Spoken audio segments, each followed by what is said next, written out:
In Denzel's confident, measured tone, ladies and gentlemen, young kings and queens, dreamers and doers, let me break it down for you real simple. You've got 24 hours. Time is the one thing life hands out with perfect equality. It doesn't discriminate.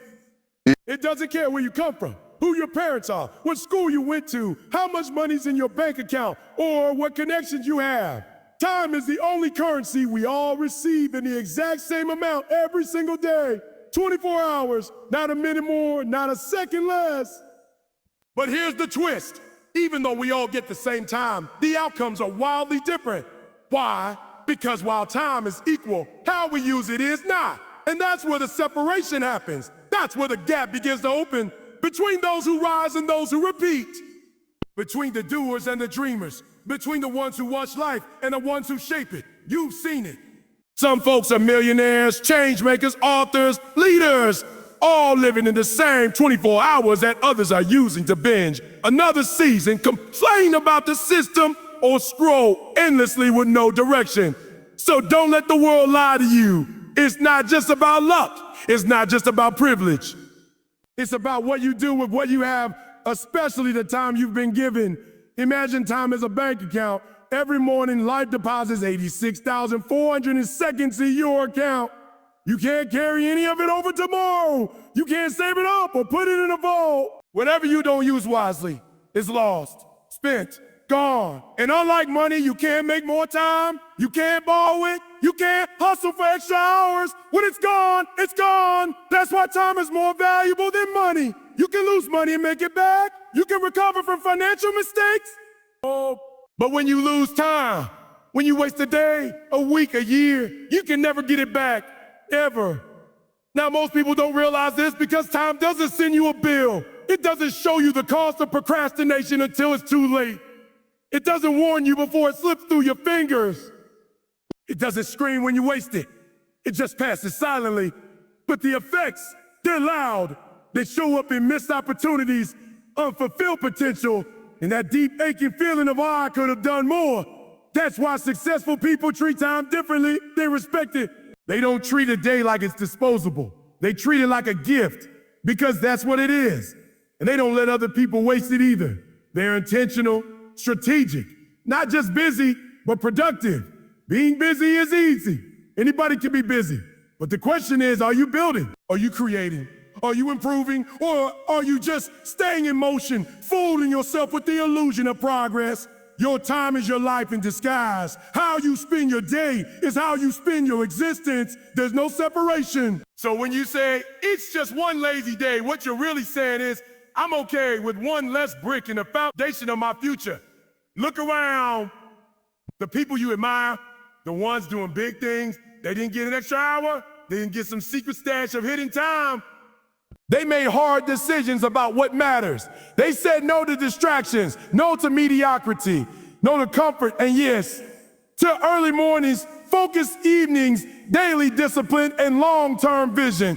If you want to change your life, don't wait for a new year. Don't wait for the perfect moment.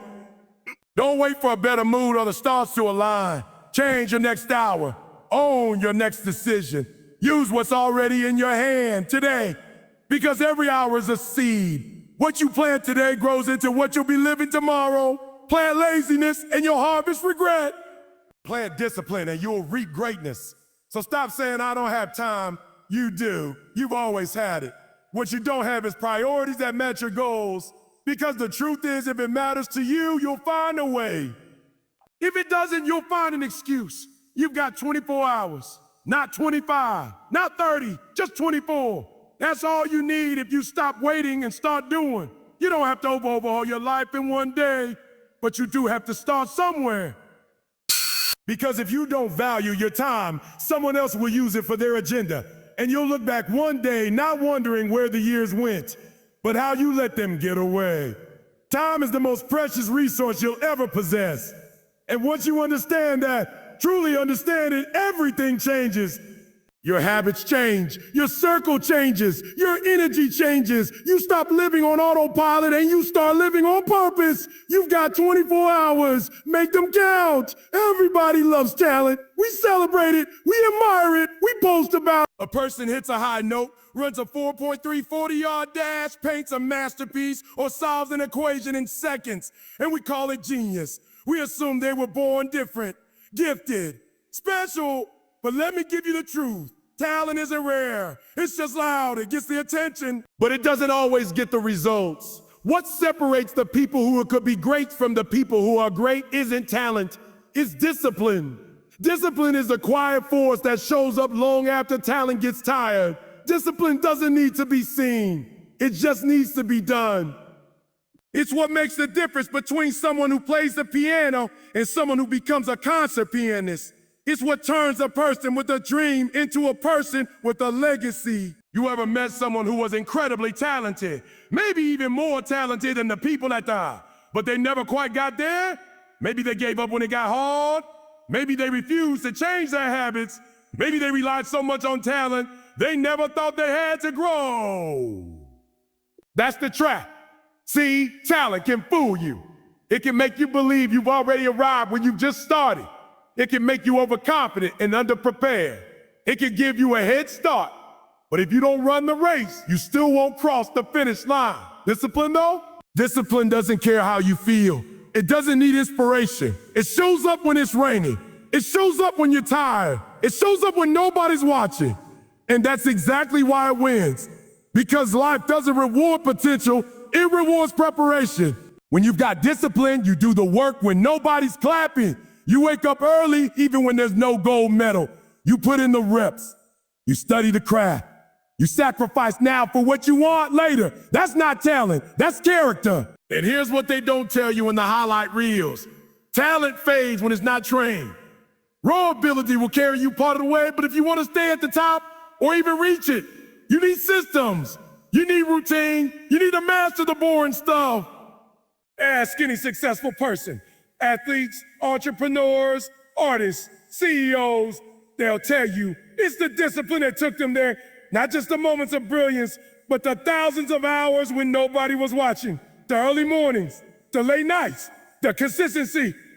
Now, some of you are sitting on gifts you haven't even opened yet because you're waiting to feel ready.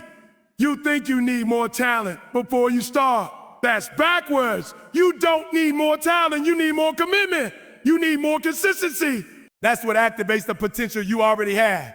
The truth is, the world is full of talented people who never made it. But there is not one person who applied relentless discipline day after day who stayed stuck. Not one. Because discipline rewires the brain. It rewires your focus. It trains your emotions to obey your decisions, not the other way around. Some days you're not gonna feel like doing it. That's normal. That's human. But discipline says a feeling's offense and purpose is permanent. Discipline says, oh, let's go anyway. And the more you do it, the easier it gets. Not because the work gets lighter, but because you get stronger. Because repetition builds resilience. And before you know it, you created momentum. That's when people start asking, how did you do it? And they think you had some kind of shortcut. But there was no secret, just sweat, just structure, just showing up every single day when others took the day off. So let me say this plainly. If you have to choose between talent and discipline, choose discipline every time. Because discipline levels the field. Discipline allows the underdog to win. Discipline takes average people and makes them excellent. It's not about being the smartest. It's about being the most consistent. It's not about being the most gifted. It's about being the most committed.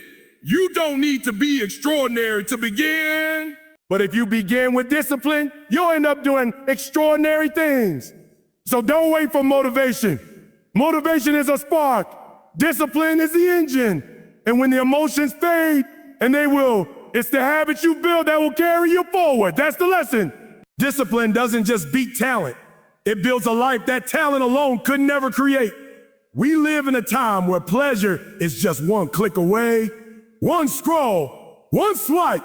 You don't have to work hard for entertainment anymore. You don't even have to leave your bed. There's a world in your phone designed to make you feel good without ever requiring you to grow. And that's the problem. See, too many people are trading their purpose for pleasure, trading long-term growth for short-term gratification, trading the calm in life for comfort in the moment. And they don't even realize it Because the thing about pleasure is it feels good now. It rewards you immediately. No delay, no resistance, just dopamine, just escape. But purpose is different. Purpose asks for sacrifice, it demands effort, it takes time. And it doesn't always feel good while you're doing it. In fact, sometimes it hurts, sometimes it feels lonely.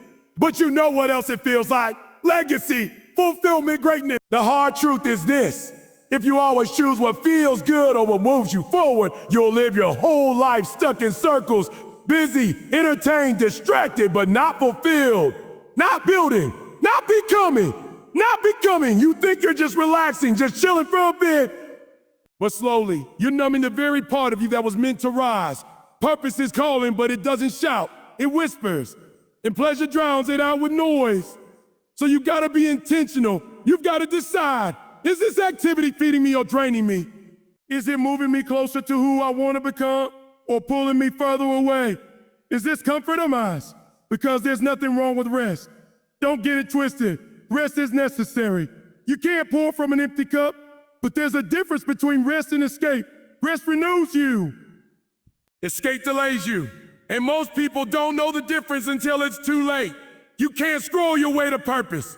You can't binge watch your destiny into reality. You can't build an extraordinary life by living for momentary highs. Some of the greatest moments of growth in your life won't come wrapped in pleasure. They'll come wrapped in pain, in pressure, in problems that force you to go deeper, that push you to evolve. And if you're always running toward comfort, you'll miss every opportunity to rise. Let me tell you something. Growth is uncomfortable. Purpose isn't always convenient. It won't always come with applause. Sometimes it means saying no when everyone else is saying yes. Sometimes it means staying in when your friends are going out. Sometimes it means doing the work when nobody notices, when nobody claps, when nobody cares. But that's where greatness is born. You think discipline is a burden? No, regret is the burden. Wasted time is the burden. Knowing you could have done more, been more, given more, but you were too busy chasing what felt good in the moment. That's the burden that haunts people later in life. You want to live free? Live with purpose, live with direction.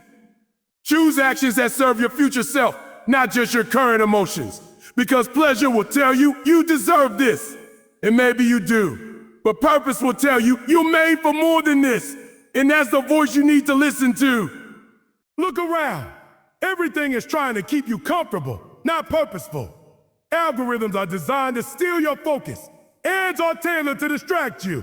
And if you don't make a conscious decision to put purpose first, the world will make the decision for you.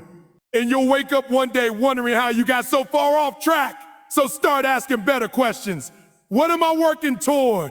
What matters to me more than likes, more than fun, more than approval? What kind of life do I want to live? A life of moments or a life of meaning? You can't have both at full volume. Something's got to give. And don't think you have to sacrifice joy to live with purpose. No, the irony is when you live for something greater than yourself, when you push past what's easy into what's essential, you find a joy that pleasure can never give you. The kind of joy that lasts after the high is gone. After the crowd leaves, after the feelings fade, that's what purpose gives you. A reason to get up when it's hard, a compass when you feel lost, a fire that burns even in the dark. So no, you can't afford to keep choosing comfort over calling. You can't afford to keep numbing your purpose with entertainment. You can't keep silencing your greatness with excuses. You've got 24 hours, and not all hours are equal. The ones spent purpose, they multiply. They build, they elevate you, but the ones spent in pleasure without boundaries, they evaporate. Choose wisely, because how you use your hours becomes how you live your life. Purpose first, always. We've all got reasons why we're not where we want to be. Why we haven't started, why we haven't finished, why we keep circling the same mountain in our lives. Excuses. Some of them sound real, some of them even feel true.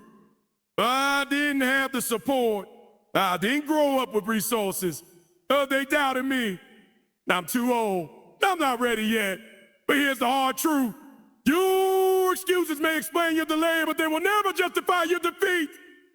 Life doesn't slow down for your excuses, and the world won't stop turning because you had it tough. Your excuses have an expiration date.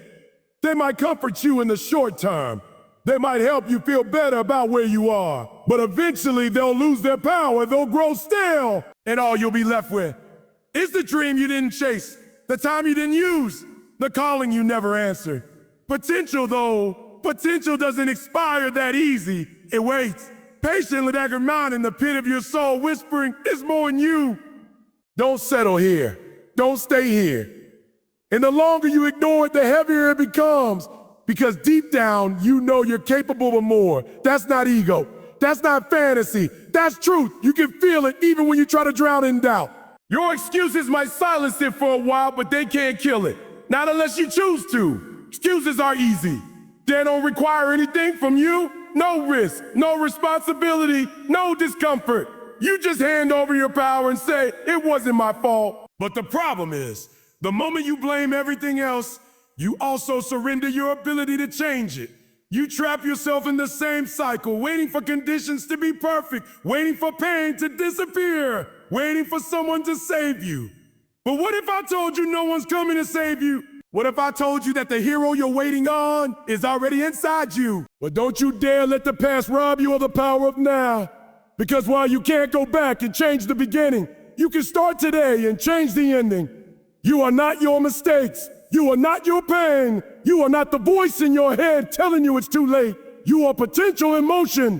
In the next 24 hours, that's your blank page. What you write on it, that's up to you. Some people waste this gift. They wake up and scroll through other people's lives. They complain, they coast, they exist, but they don't live. And they do it again tomorrow and the next day. Until one day they look up and realize they've spent more time remembering their failures than rewriting their future. But not you, not anymore. Today can be the turning point if you decide it is. And you don't need to make a giant leap, just a choice, one action, 1 hour at a time. One good habit repeated. That's how transformation works. It doesn't always roar in with fanfare. Sometimes it whispers, or do it again, even when it's hard. You don't have to erase your past to rewrite your future. That's not how growth works. You learn from it. You build on it. You say, "I made that mistake, but I'm still here. I broke down, but I didn't break. I lost some time, but I haven't lost my chance." That's the difference between people who change their lives and people who stay stuck. The ones who change, they decide that today has more value than yesterday has weight. There is power in today, in 24 hours of clarity, in 24 hours of focus, in 24 hours where you choose purpose over procrastination, action over avoidance, forward over backward. And listen, people may still label you by who you used to be. That's all right. Let them talk. Let them assume. Your job is not to prove them wrong. Your job is to prove yourself right, to step into who you know you're capable of becoming.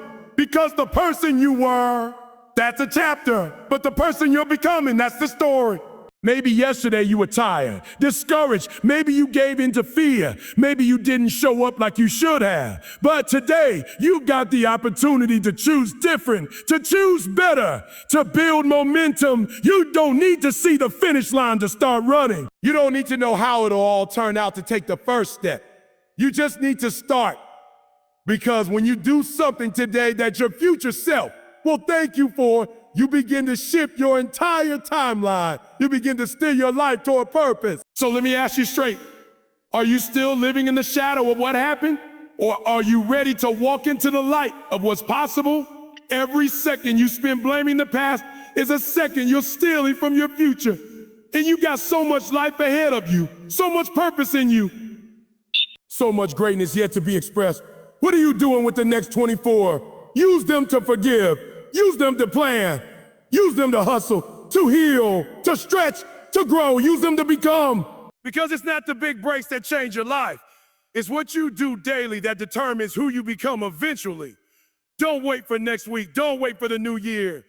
Don't wait for motivation to strike. Start now. Start messy. Start scared if you have to, but start. Because the only thing more powerful than your past is the decision you make right now. You've got 24 hours. Make them count. So here we are, 24 hours. That's all you get today. Not yesterday, not tomorrow, just today. And in this moment, you have a choice. Not just a chance. Choice to step into discipline, to embrace your purpose, to rise above your excuses, and to shape a future that your past can't touch. You see, time is the greatest equalizer on this earth. It doesn't care where you came from. It doesn't care what you lost.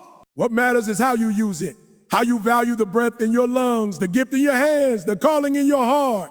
Every second is currency, and how you spend it will tell the story of your life. So make it count. Don't just wake up. Rise up. Don't just go through the motions. Move with mission. Prioritize purpose over pleasure. Put in the work when nobody's watching. Push when it's uncomfortable. Choose growth over guilt. And most of all, stop waiting. You're not waiting on the world. The world is waiting on you. You've got 24 hours. That's not pressure. That's privilege. You get another shot today. Another chance to get better, go deeper, climb higher. One day you won't have that luxury, but today you do. So ask yourself, what legacy will I build with my time? Who will I become when I stop making excuses and start making moves? Because you can't change the past, but you can dominate the present. And if you do that long enough, the future won't just happen to you. It'll be built by you. You've got 24 hours. Now go make them count.